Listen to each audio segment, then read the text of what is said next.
Olá, pessoal, sejam bem-vindos e bem-vindas para a nossa coluna semanal de História do Cristianismo e de História da Teologia. Você sabe que quem adquiriu já o meu livro sobre História do Cristianismo está por dentro desses assuntos que eu tenho falado por aqui e pode conhecer ainda melhor cada um desses temas. Se você ainda não tem, está perdendo tempo, é só acessar o link que está aqui embaixo na descrição desse vídeo. E hoje eu vou falar sobre um tema bastante interessante e pouco falado pela história da teologia convencional. É sobre um movimento no início da Idade Moderna chamado de jansenismo.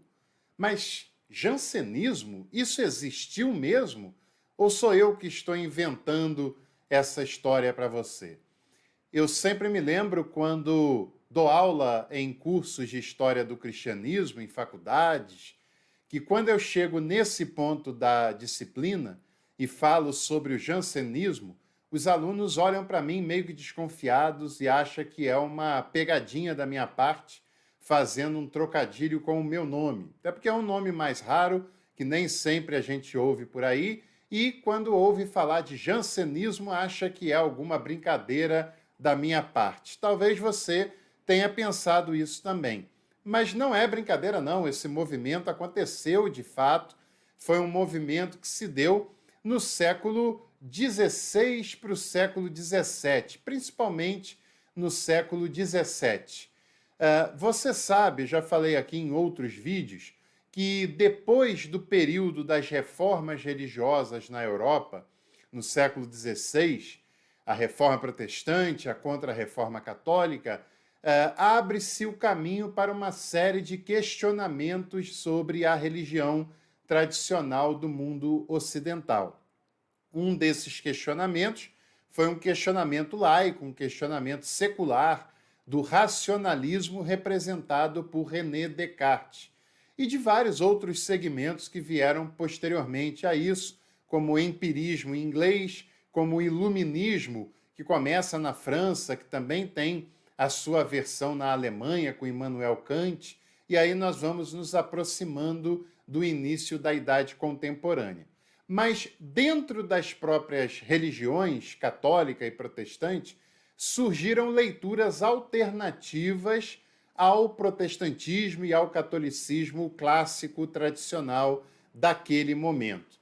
Muitas pessoas se incomodaram com as intolerâncias, com as dificuldades que as leituras oficiais desses segmentos religiosos vinham apresentando e tiveram as suas alternativas a esse movimento. E dentro do catolicismo, nós temos esse movimento que ficou conhecido como o jansenismo. Esse movimento está ligado a um bispo da Igreja Católica chamado Jansen, ou Jansenius, dependendo da tradução que você encontra. Foi uma pessoa que nasceu na Bélgica e seguiu uma carreira teológica e eclesiástica também na Bélgica. Ele estudou na prestigiada Universidade de Louvaina, na Bélgica, onde posteriormente chegou até a ser reitor dessa importante universidade, que até hoje é um importante centro de formação teológica, e ele também chegou ao cargo de bispo na cidade de Ypres, também na Bélgica. E lá nesse país ele seguiu toda a sua trajetória. Além de ter sido reitor nessa universidade, ele foi considerado um grande debatedor do seu tempo. E a principal obra do Jansen foi uma obra que ele fez sobre a vida e a teologia de Santo Agostinho. Ele recorreu a Santo Agostinho como uma fonte de inspiração do seu pensamento e da sua teologia. E essa obra que ele escreve sobre Agostinho foi publicada póstumamente. Foi publicado quando ele era já falecido, porque ele viveu entre 1585 a 1640, e essa obra é depois de 1640.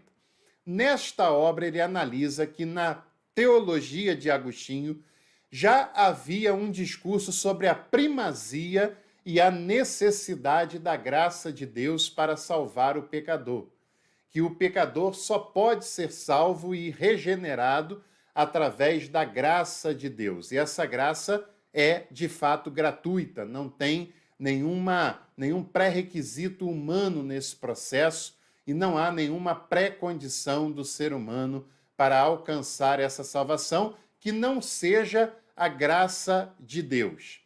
Também dizia que a graça de Deus ela é irresistível e também é infalível mesmo diante do livre-arbítrio do ser humano, que quando essa graça se manifesta, o ser humano é incapaz de resistir a ela e ela opera de maneira infalível.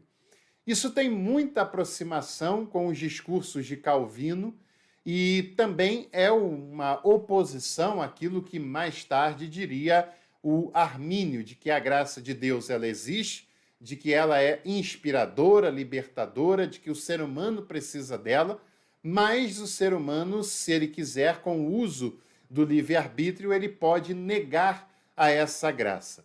O Jansen diria que não, o ser humano, mesmo sendo dotado do livre-arbítrio, não teria condições para resistir a essa graça de Deus que se manifesta de uma maneira perfeita na sua vida e em seu favor.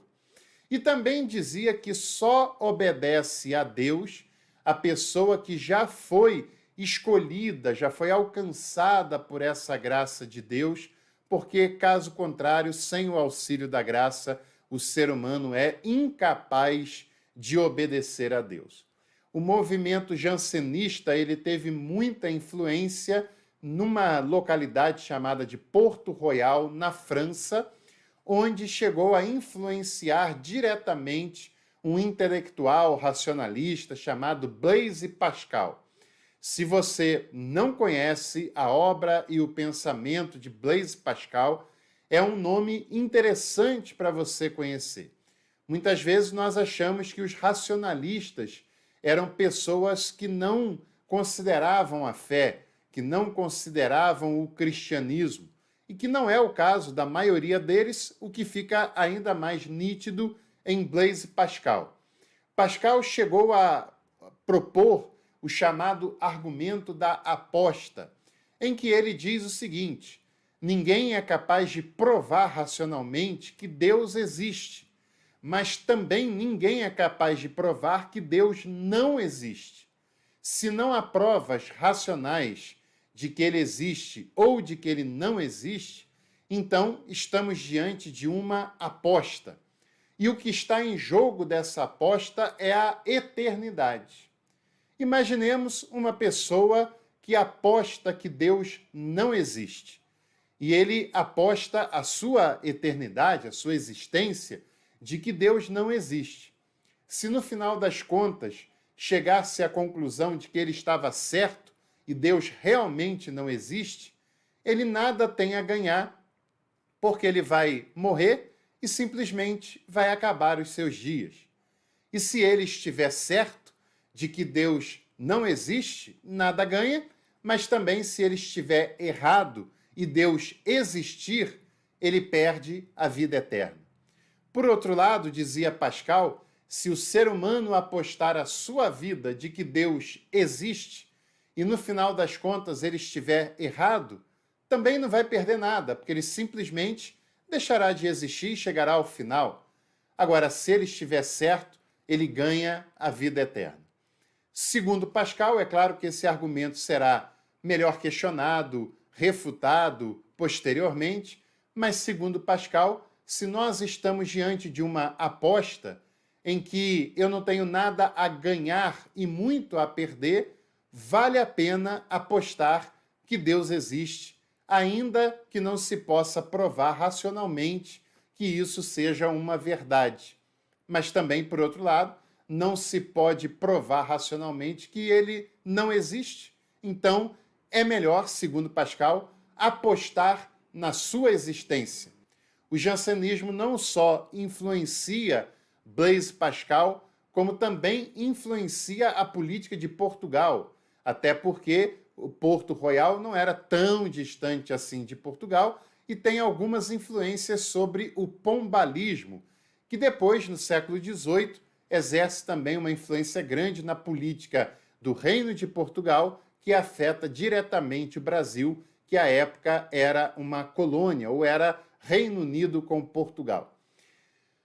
Diante de tudo isso que nós falamos e da insistência do bispo Jansen diante da graça de Deus, ele chegou a ser condenado pelo catolicismo, pelo Papa Clemente XI, porque na leitura teológica tradicional do catolicismo há uma cooperação entre a iniciativa divina e a resposta humana, que a graça de Deus ela é imprescindível, mas o ser humano também responde diante dessa graça que lhe é oferecida. Papa Clemente XI condenou o jansenismo, talvez por isso nem sempre nós ouvimos falar mais desse movimento que existiu especialmente no século XVII no mundo ocidental, começa na Bélgica e vai para a França até por causa da língua, que era comum e dá uma possibilidade de maior aderência naquele país. Se você gostou desse vídeo, não se esqueça de curtir, de compartilhar entre os seus contatos e fica aqui o meu convite para você aprofundar os seus conhecimentos. Tem vários cursos que você adquire e pode assistir a hora que você quiser, pode escolher a forma de pagamento e todos eles ainda têm certificado de conclusão. Vai aqui na descrição desse vídeo e escolhe um e invista na sua formação teológica. Em breve a gente volta para mais conteúdos aqui do canal e eu te espero por aqui.